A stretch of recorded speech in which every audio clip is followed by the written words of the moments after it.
Welcome to the Making You, an accurate reflection of Christ podcast, where you become translucent glory. Now here's your host and glory teacher, Karen Pina. Kingdom greetings. Hey, listen, I know this podcast is a day or two late, but we had a gathering this past weekend and Father met us in such a mighty way, and I needed to rest my vocal cords. So here we are today, and if you're interested in meeting with us in person to pray for your family, your ministry, and your business, we'll be gathering April 23rd and 24th. I'm going to leave a link in the show notes if you're interested. Let's dive in to this week's episode. I know your works, and you lack just one thing.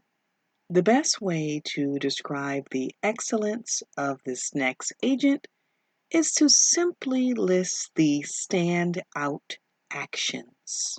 First, she had an extremely capable and available assistant. When the agent was unavailable due to house showings or closing, the assistant was able to answer most of our questions. There was only one time in 3 months when it came to the home inspection that she was unable to answer our question. However, she gave the agent the message and the agent responded within the hour. The agent, who was not necessarily accustomed to virtual showings, availed herself to do so. She did not hem and haw or make excuses like some people do when they have never embarked on a new task. No, she involved her assistant and they made it happen, not only once, but twice. Next, the agent saved all the service records for all the home upgrades. If you want to hear about all the upgrades, listen to episode number 4 in this season.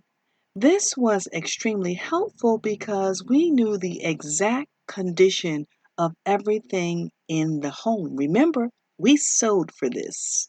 What I want to emphasize relative to these upgrades is that the agent knew this house in and out.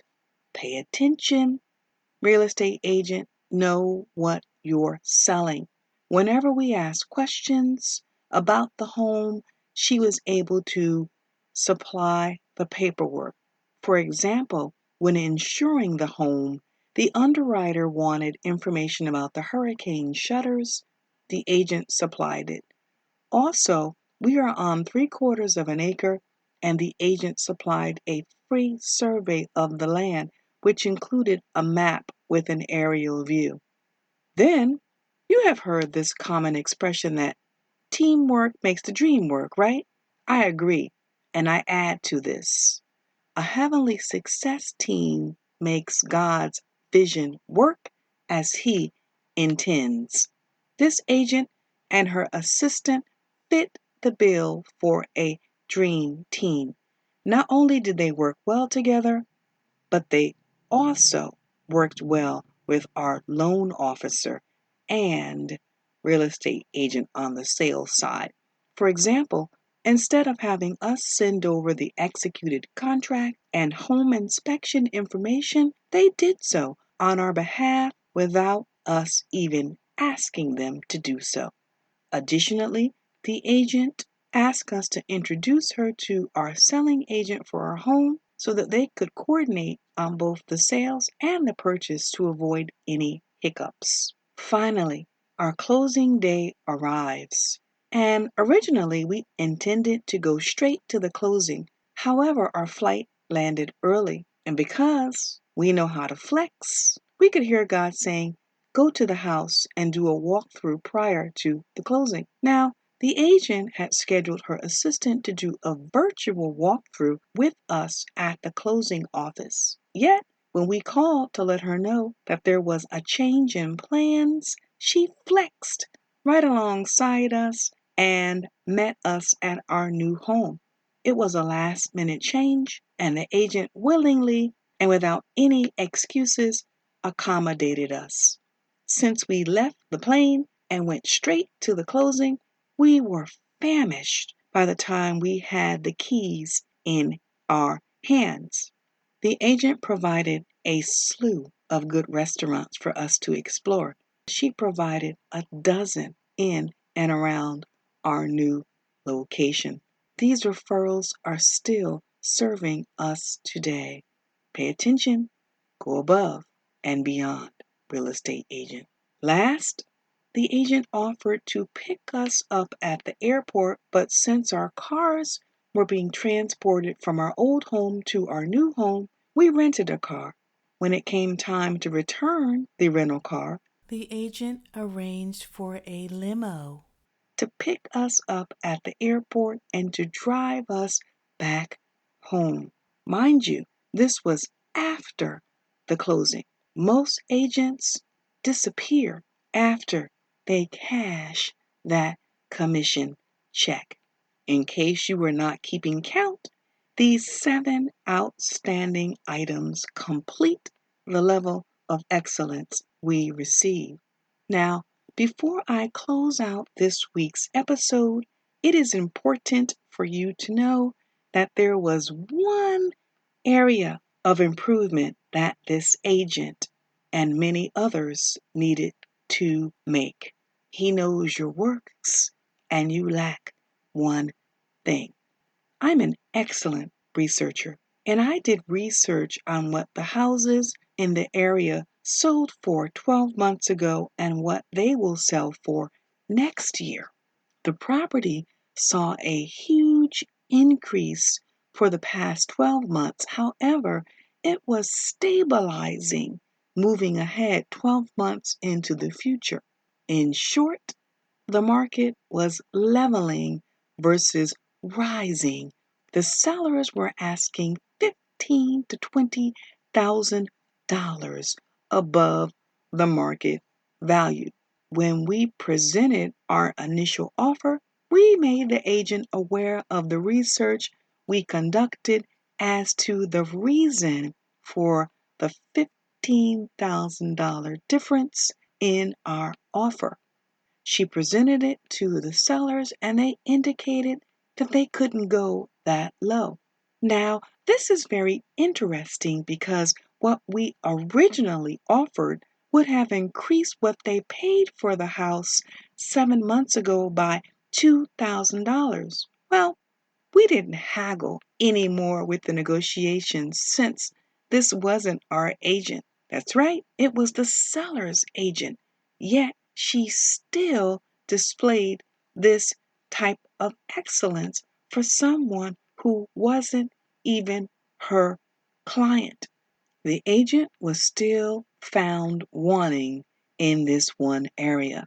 Although we dropped the price with man, we went to Father and I said this: let this house appraise at the figure of our original offer because that is what it is worth. The appraisal came back at the exact figure of our original offer. I know your works, and you are lacking just this one thing. The agent called us, and in anger, she explained that the house didn't appraise for the negotiated amount. I mean, this agent couldn't believe it. She talked about the other houses in the area that are selling for more and how our lender's appraisal was inaccurate. She questioned the comps they used. When she discussed this with the lender, the rep in the appraisal department asked the agent to provide one comp of a home within 1 mile that sold at the price of the offer. Well, you know how that went. I know your works, and you lack just one thing. Next, the agent gave us what she perceived to be our options at this point. Option number 1, buy the house at the higher than market value price. Option number 2, walk away. Whoa, what? Who does number 1 or number 2? No, we aren't buying it for more than the market demands, and we aren't walking away. God told me how to end that call. I heard him clearly say to tell her, "Thank you for the information. We will get back to you." Oh, remember now, we don't say everything we think, and we don't act on everything we feel, because we are living in an ascended place. But my flesh, oh, my flesh wanted to read her last will and testament. I thought this is a moment where you should be happy for anyone who is about to save $15,000. I know your works, and you lack just one thing. Here is how this agent and others can improve. These 3 things are also your Holy Spirit lessons for this week. Listen for how you can apply them in your sphere of influence. Number 1, do the same research I did and don't list a home for more than it's worth, because it will not work anyway. That's right, you can't sell your products and services for more than the market demands. Number 2, be honest with the sellers up front. Let them know that houses don't sell based on how much money they need to pocket. No, they sell based on the market value. Tell them, real estate agents, don't fear man.